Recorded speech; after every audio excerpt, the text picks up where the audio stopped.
quoi sert l'art?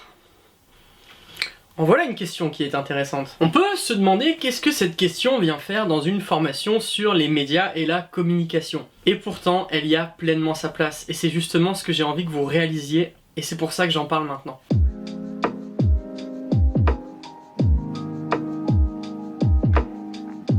L'art est à la fois un des moyens de communication les plus puissants au monde, mais c'est aussi une exploration de la complexité et de la beauté de la création de Dieu. C'est donc à la fois un média, puisqu'il transmet et communique des idées et des messages, comme on l'a vu avec le tableau de Magritte, mais c'est aussi un révélateur de la nature créative de Dieu. Que vous y soyez sensible ou non, il y a pourtant une chose qu'on ne peut pas nier, c'est que l'art fait partie des caractéristiques étranges qui constituent l'être humain. Partout dans le monde, quelle que soit la culture, même n'ayant eu que très peu de contact, voire pas du tout de contact avec le reste du monde, dans chaque culture il y a des histoires, des peintures, des dessins, des poèmes, des sculptures, etc. etc. dans toutes les cultures. Même dans les cavernes il y avait des peintures. Et l'art fait partie des choses qui, pour les non-croyants, constituent une vraie preuve de la différence qu'il existe entre l'homme et l'animal. André Malraux, un écrivain et un intellectuel français athée du début du XXe siècle, disait ceci: la culture, ce qui fait de l'homme autre chose qu'un accident de l'univers. Cela montre bien que même sans croire en Dieu, cela constitue pour beaucoup la complexité, la spécificité et la beauté de l'être humain. Et maintenant la question est la suivante: pourquoi l'art existe-t-il? Et surtout, pourquoi est-ce qu'il a pris autant d'importance pour l'homme, alors même que sa fonction semble profondément inutile? Est-ce que c'est un accident? Eh bien, pour répondre à cette question, il faut revenir au tout début. Mais genre vraiment, au tout début. Il faut revenir à la Genèse. Dans Genèse 1, la réponse est en deux phrases. 1. Dieu créa la terre et le ciel. Et 2. Dieu créa l'homme à son image. Je vous explique. Lorsque j'étais en école biblique, une des choses qui m'avait le plus marqué, c'était un enseignement qu'on avait reçu sur la création, et où on nous avait expliqué qu'une des très bonnes façons de mieux comprendre Dieu, c'est de retourner à la création, parce qu'il y a énormément d'informations sur lui. Que ce soit dans la manière dont Dieu a tout créé, dans ses choix, dans son rapport avec l'homme, et aussi dans son plan initial avant l'arrivée du péché, ça nous parle énormément de la nature et de l'intention de départ de Dieu.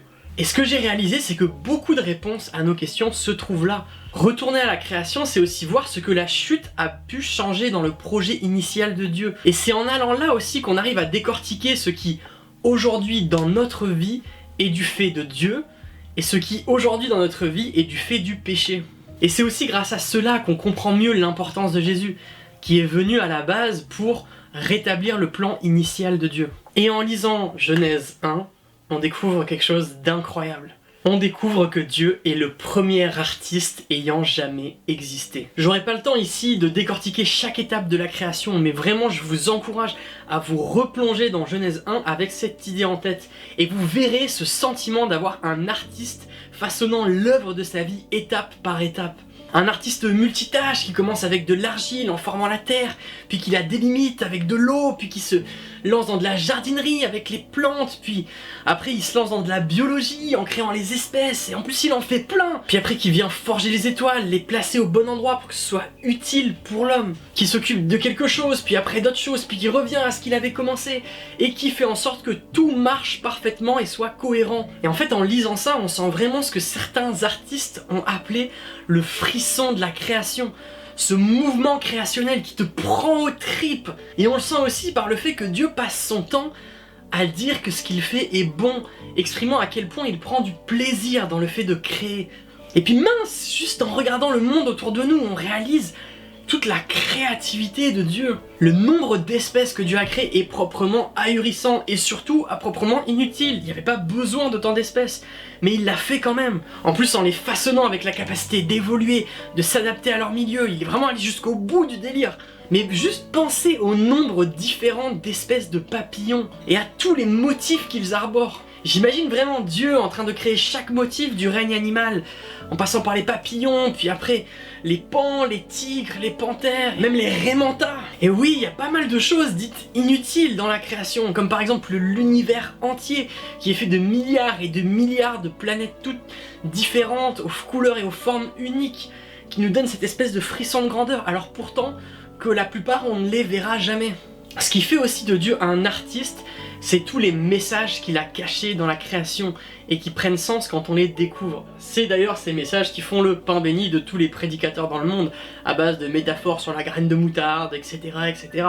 Et c'est aussi ce qui a nourri beaucoup des discours de Jésus. La Bible dit que la nature témoigne de la grandeur de Dieu. Il y a un témoignage de Dieu à travers sa création. Et en fait, c'est exactement ce qu'a vocation à faire une œuvre artistique. Une œuvre d'art a toujours un message, qu'il soit plus ou moins évident, comme on l'a encore vu une fois de plus avec Magritte. Et ce qui est vrai, c'est que moins le message est évident au premier abord, plus il prend de sens et de valeur lorsqu'il est révélé.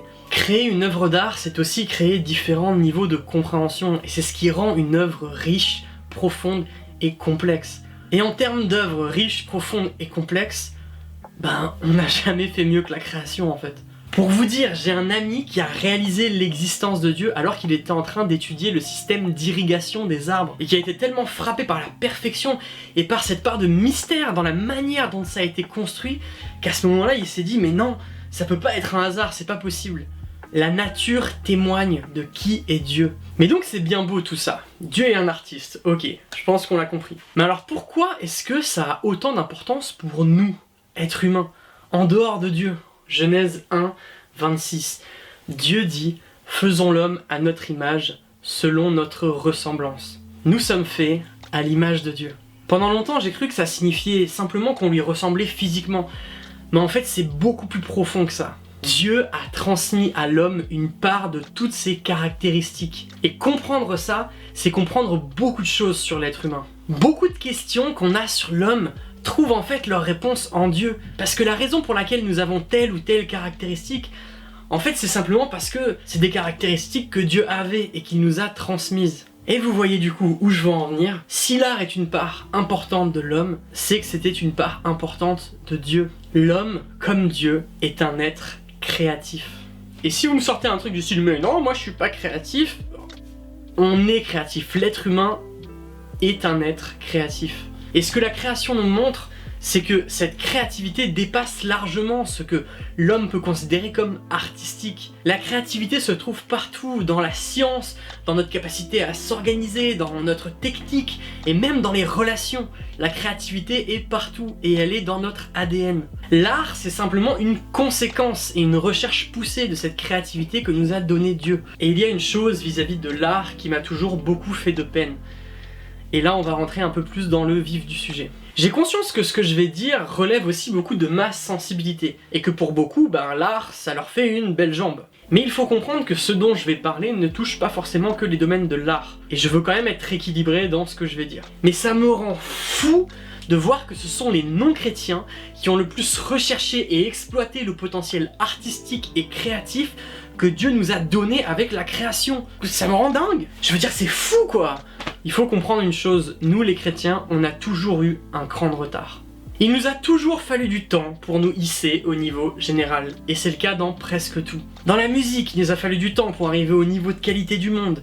Dans la fiction, le cinéma, les romans, j'en parle même pas. Dans la communication, dans la vidéo, dans le design, etc., etc., etc., on est toujours un peu à la ramasse. Alors bien sûr, doucement, on y arrive, mais on a toujours 10 ans de retard. Et là, on va un petit peu s'éloigner du monde de l'art et être un peu plus global. Une chose que vous ignorez peut-être, mais chrétien a souvent été assimilé à bas de gamme. Et fort heureusement, on commence un petit peu à sortir la tête de l'eau depuis 10-15 ans, principalement grâce à certains dans le monde, notamment aux États-Unis, qui ont commencé à monter leurs exigences et montrer l'exemple au reste du monde qui, du coup, a commencé à s'y mettre. Et je dis ça, ça dépend de votre église, et c'est loin d'être le cas partout aujourd'hui. Mais pourquoi est-ce que ça a toujours été comme ça ? Pourquoi est-ce que dans le milieu chrétien, on s'est toujours contenté du bas de gamme ? Pour moi, il y a plusieurs raisons à ça. La première, c'est que le monde chrétien est un monde où on valorise plus les bonnes intentions que les bons résultats. Les chrétiens ont été pendant très longtemps très indulgents envers les œuvres chrétiennes.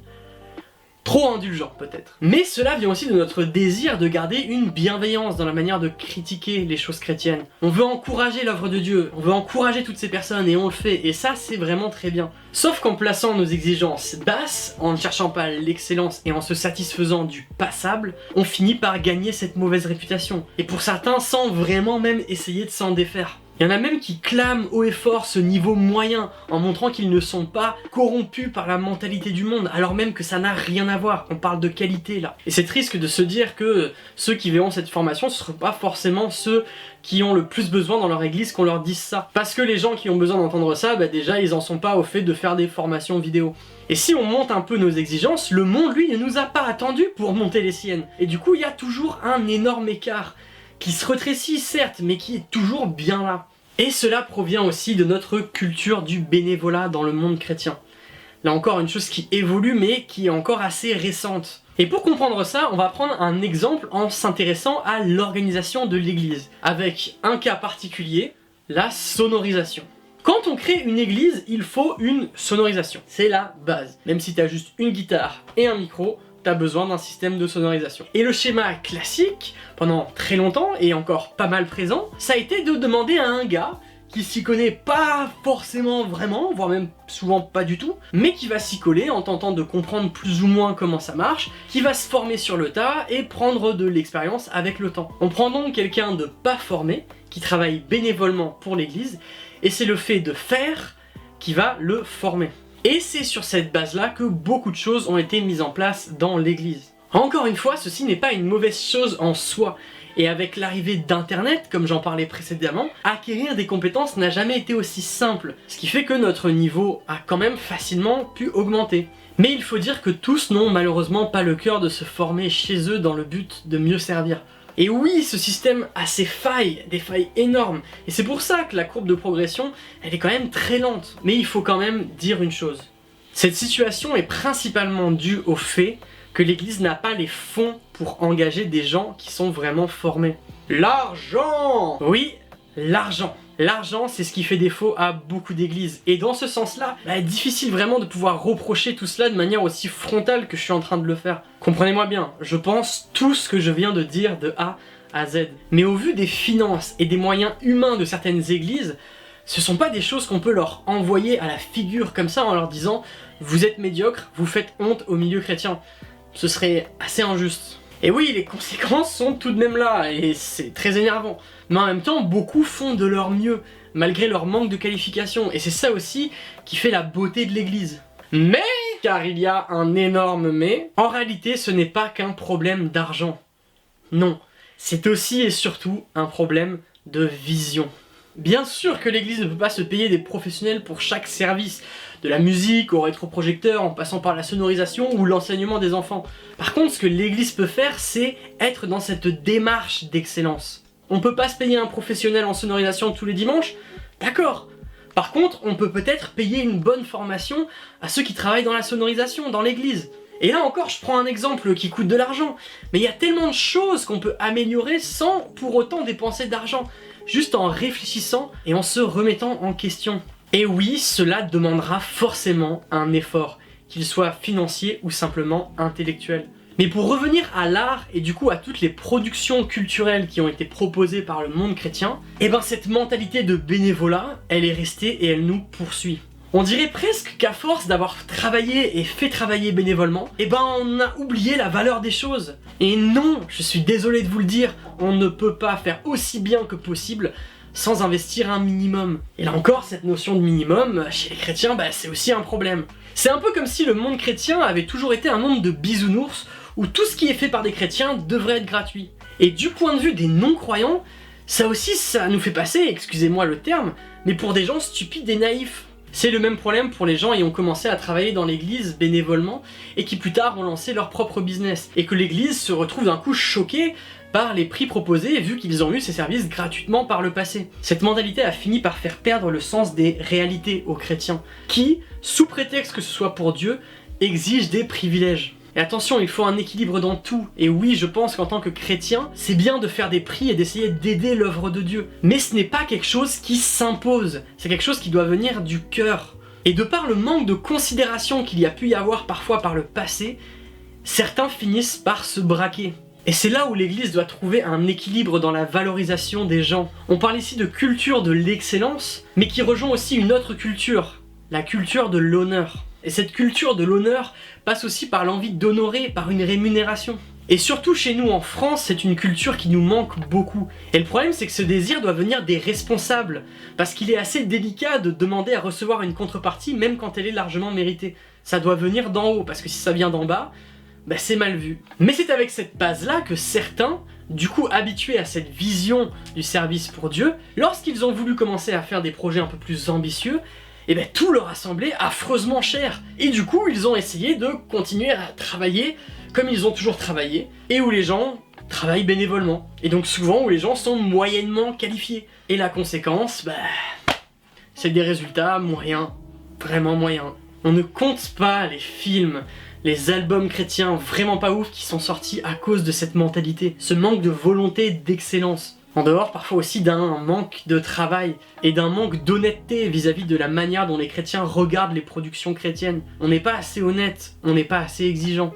Après, bien sûr, il faut mettre des formes dans ce qu'on dit. On va pas aller dire à quelqu'un, ton album il est nul, t'es vrai, tu fais honte au monde chrétien, il y a aussi des formes à avoir. Et il faut pas que ça justifie non plus la méchanceté. En fait, c'est comme si dans le milieu chrétien, on voulait le beurre et l'argent du beurre. Pas mettre beaucoup et avoir de la super qualité. Et quand on regarde ceux qui ont réussi, tous ceux qu'on regarde comme des exemples, comme Hillsong ou Bethel, ben ce sont des gens qui ont mis les moyens, qui ont payé leurs techniciens. Et même avant de parler d'argent, c'est des gens qui ont eu une vision d'excellence. Et non, ils ne se sont pas faits en 10 jours, ça a pris le temps, mais ils avaient cette vision. Mais l'autre raison qui fait qu'on se contente de ça, par rapport au bien culturel chrétien, elle est encore plus triste. C'est parce qu'en vrai, les produits culturels, ben les chrétiens ils en manquent pas. C'est juste qu'ils vont le chercher dans le monde, parce que c'est là où il y a de la qualité. En quelque sorte, avec les années, les chrétiens ont fini par apprendre à faire sans. Quand on est très fan de musique, bien qu'on soit conscient qu'il y a des choses très bien dans le monde chrétien, mais on sait que les perles et les choses qui vont nous faire vraiment avancer, c'est dans le monde que ça se trouve. Même constat pour le cinéma, pour la littérature, pour la peinture ou pour l'art en général. Et ça, c'est absolument terrible. Pourquoi l'excellence à ces niveaux-là ne se trouve pas de la part des chrétiens? Pourquoi il y a peu d'artistes chrétiens dans des domaines hors que la musique? Vous savez, étant ado, et avant de me faire baptiser, je regardais une série qui s'appelait South Park. Une série que je ne vous conseille absolument pas. C'est vulgaire, c'est subversif, c'est violent, il y a beaucoup de contenu sexuel. Bref, c'est vraiment pas fait pour les chrétiens et mon but c'est vraiment pas de vous donner envie d'y aller, au contraire même. Mais il y a un épisode qui m'avait vraiment beaucoup marqué à l'époque et qui parlait du monde chrétien. Dans cet épisode, le groupe d'enfants essaye de monter un groupe de rock. Sauf qu'ils ne sont pas vraiment très doués. C'est alors que Cartman, un petit peu le leader du groupe, pour faire simple, va avoir cette idée de transformer son groupe de rock en un groupe de rock chrétien, sachant que le monde chrétien avait des exigences plus basses, des standards plus bas. Et donc ils pourraient peut-être percer avec ça. Et bingo, la finalité c'est qu'ils vont devenir des superstars du monde chrétien et se faire un max d'argent. Un épisode fait pour se moquer des chrétiens mais qui malheureusement vise extrêmement juste. Si t'as pas le niveau pour quelque chose dans le monde, tu l'as sans doute pour le monde chrétien. Cet épisode est vieux, et les choses ont aujourd'hui pas mal évolué, surtout au niveau de la musique. Et il y a, comme je disais, de très bons musiciens chrétiens aujourd'hui. Mais l'idée globale est pourtant là. Et c'est tellement triste de voir que cet épisode démontre le regard que le monde peut avoir sur nous parfois.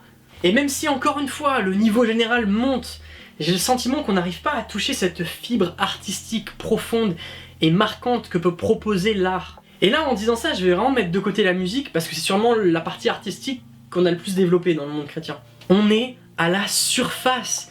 Et non, les films chrétiens ne sont pas analysés dans les écoles de cinéma, les peintures chrétiennes ne sont pas analysées dans les écoles d'art, sauf des grandes exceptions comme Rembrandt par exemple, ni les romans chrétiens ne sont étudiés dans les études de littérature. Parce que le maximum qu'on a en général, ce sont des bons livres agréables à lire ou alors des bons films agréables à voir. Et le fait de savoir qu'avoir ça, c'est déjà une victoire, parce que pas tout le monde n'y arrive déjà à ça. On se demande quand est-ce qu'on aura des œuvres artistiques chrétiennes marquantes. Et peut-être que vous vous dites que je vais trop loin, que j'en demande trop. Et oui, il y a ma sensibilité qui joue là-dedans, et parce que l'art c'est quelque chose qui me touche. Mais j'espère ne pas être le seul, parmi même tous ceux qui n'ont pas de sensibilité artistique, à trouver ça pas normal, l'image que l'on a, alors même qu'on connaît Dieu et qu'on veut le meilleur pour lui. Je suis passionné de cinéma, oui, et c'est vraiment difficile pour moi de voir que les films ayant eu le plus d'impact dans ma vie, de par leur profondeur, leur intelligence et leur vision artistique, ce sont des films qui ont été faits par des inconvertis.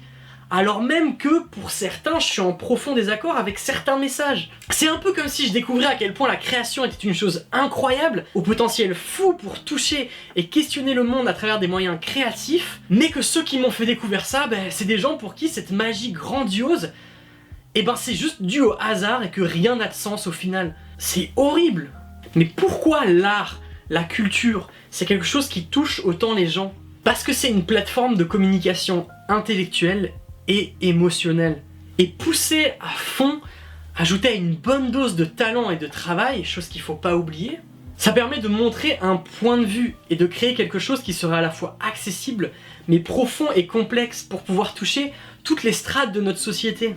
Oui, l'art, c'est aussi un révélateur de beauté, une invitation à contempler le monde. D'ailleurs, on a pas mal limité l'art à ça, à du beau, et l'art, ce n'est pas que ça. On l'a vu avec le tableau de Magritte. Et je pense que ce qui fait de la culture, de l'art, quelque chose d'aussi puissant, c'est la manière dont une œuvre te touche, toi, personnellement. Alors que pourtant, à la base, ça n'a pas été fait pour toi spécifiquement. Et je pense que même si vous n'avez pas de sensibilité artistique, on a tous vécu ce sentiment d'une manière ou d'une autre. Ne serait-ce qu'au travers de la Bible. Parce que oui, la Bible est aussi une œuvre d'art incroyable. C'est d'ailleurs marrant qu'on voit les similitudes qu'il peut y avoir entre quand on étudie un texte à l'école et quand on étudie la Bible, dans la manière de parler des mots, de rechercher le sens vraiment, mais tu y rajoutes un aspect spirituel par-dessus. Et on l'a tous vécu ça, ce sentiment de découvrir un trésor, et à quel point le fait de ne pas l'avoir vu avant, ça rend ce message encore plus précieux et fort. C'est exactement ce que produit l'art quand il est bien fait. André Malraux, encore lui, disait aussi cette phrase: l'art est le plus court chemin de l'homme à l'homme, exprimant que l'art est un des meilleurs moyens de communiquer entre les hommes. Et mes deux citations préférées vis-à-vis de l'art sont de Paul Klee et de Schopenhauer, et elles vont dans ce sens aussi. L'art ne reproduit pas le visible, il le rend visible. Et l'artiste nous prête ses yeux pour regarder le monde. Et ces phrases, quand on y réfléchit bien, sont incroyables du point de vue d'un chrétien, parce que ça constitue exactement ce qu'on veut faire quand on évangélise, de montrer l'invisible et d'amener un nouveau regard sur le monde. Du coup, qu'est-ce qui manque au monde chrétien pour faire ça? Mais aussi, quelles sont les limites de l'art pour un chrétien? Et est-ce que c'est une mauvaise chose de faire de la fiction chrétienne? Toutes ces questions et bien plus encore dans la prochaine partie de cette formation. Si elle vous intéresse, toujours. A tout de suite.